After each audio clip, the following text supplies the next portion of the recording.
Hello student. आज का जो टॉपिक है वो है आपका बीआरएस, जो लास्ट क्लास में चल ही रहा था बीआरएस। तो बैंक रिकन्सिलिएशन स्टेटमेंट जो है आज का टॉपिक है। बैंक रिकन्सिलिएशन स्टेटमेंट में हम लास्ट क्वेश्चन में हम न्यूमेरिकल्स कर रहे थे, तो आज एक और न्यूमेरिकल है जो आपको इसको समझने में हेल्पफुल होगा। तो मैंने लास्ट में कराया था कि जैसे बीआरएस हम क्यों बनाते हैं, जो भी हमारे ट्रांजेक्शन करते समय जो डिफरेंस हो जाते हैं उसको फाइंड आउट करने के लिए हम बीआरएस यानी बैंक रिकन्सिलिएशन स्टेटमेंट बनाते हैं।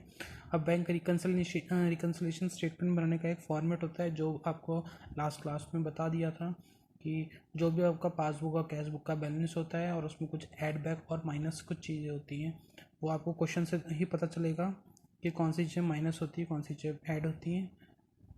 इसके बाद हम वो अपना पासबुक का अगर बैलेंस दिया होता है तो हम कैश बुक का बैलेंस फाइंड कर लेते हैं, और अगर कैश बुक का बैलेंस दिया होता है तो पासबुक का बैलेंस फाइंड कर लेते हैं।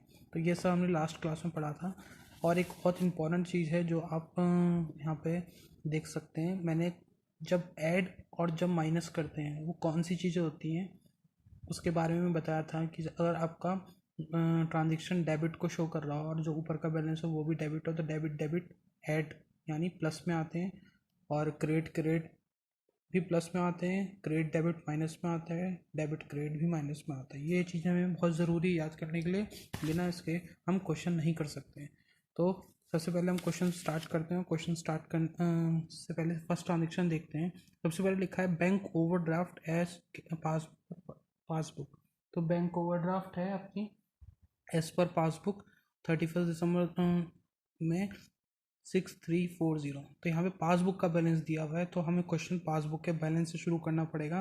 मैंने आपको बताया था कि जो कैश बुक का जो बैलेंस होता है वो ऐड में रहता है और जो पासबुक का बैलेंस होता है वो माइनस में रहता है, यानी क्रेडिट में बैलेंस होता है पासबुक का, और जो कैश बुक का जो बैलेंस होता है वो डेबिट बैलेंस होता है। तो बैलेंस एज पर पासबुक 6340 इस तरीके से हमने लिख दिया और इसको लिख के छोड़ देंगे। इसके बाद कुछ चीज़ें ऐड होंगी, कुछ चीज़ें माइनस होंगी, और ये क्रेडिट बैलेंस होता है, पासबुक है इसीलिए।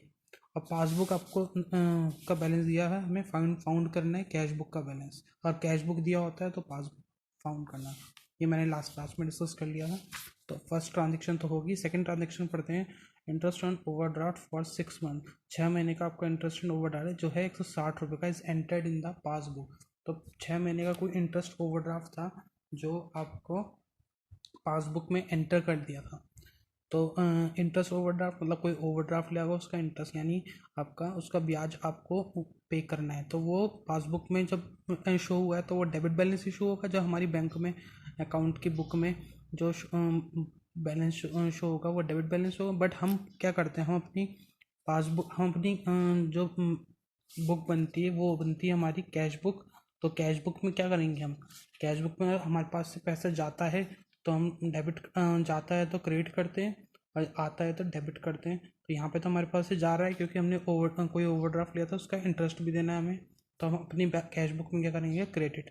तो क्रेडिट कर देंगे, तो क्रेडिट यहाँ कर देंगे क्रेडिट, और क्रेडिट का बैलेंस ऑलरेडी है तो क्रेडिट क्रेडिट क्या होता है हमारा, ऐड। तो इसलिए इंटरेस्ट ऑन ओवरड्राफ्ट ऐड में आ गया। नेक्स्ट है बैंक चार्ज ऑफ ₹30। ये अगेन वही कंडीशन आ गई जो फर्स्ट थी। तो बैंक ने चार्जेस लिया 30 रुपये का और डेबिटेड इन द पासबुक, और पासबुक में डेबिट कर दिया। ऑब्वियसली करेगा क्योंकि उन्होंने चार्जेस ले लिया है 30 रुपये का, और अपनी जो बैंक की बुक है पासबुक में उन्होंने डेबिट कर दिया होगा। बट हमारे पास से तो पैसा गया तो हम अपनी कैश बुक में क्या करेंगे, क्रेडिट। हम अपनी कैश बुक में क्या करेंगे, क्रेडिट। तो क्रेडिट क्रेडिट क्रेडिट ऊपर का बैलेंस है, सबसे फर्स्ट वाला बैलेंस इस पर पासबुक क्रेडिट बैलेंस। यहाँ भी हमारा बैंक अपनी कैश बुक में क्रेडिट में आएगा बैलेंस, तो क्रेडिट क्रेडिट ऐड, तो इसलिए ऐड हो गया। नेक्स्ट है चेक इशूड।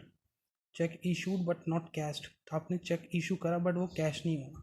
तो चेक तो आपने इशू कर दिया बट वो कैश नहीं हुआ, तो हमारी जो कैश बुक्स है वहाँ से वो बैलेंस जो है वो कटा नहीं, यानी क्रेडिट नहीं हुआ, डेबिट ही है। और पासबुक का बैलेंस आपको पता है ऑलरेडी क्रेडिट, तो क्रेडिट और डेबिट यहाँ पे इसलिए डेबिट है ये बैलेंस हमारा कैश बुक में, क्योंकि ये कैश नहीं है। जब ये कैश हो जाता तो हमारा क्रेडिट बैलेंस हो जाता, बट ये कैश नहीं हुआ तो इसलिए डेबिट ही है बैलेंस। तो यानी डेबिट और क्रेडिट तो माइनस में आएगा, तो इसके माइनस में लिखिए।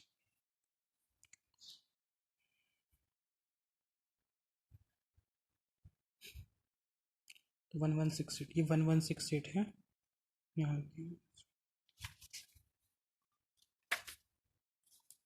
नेक्स्ट है cheque paid into bank but not cleared 2170।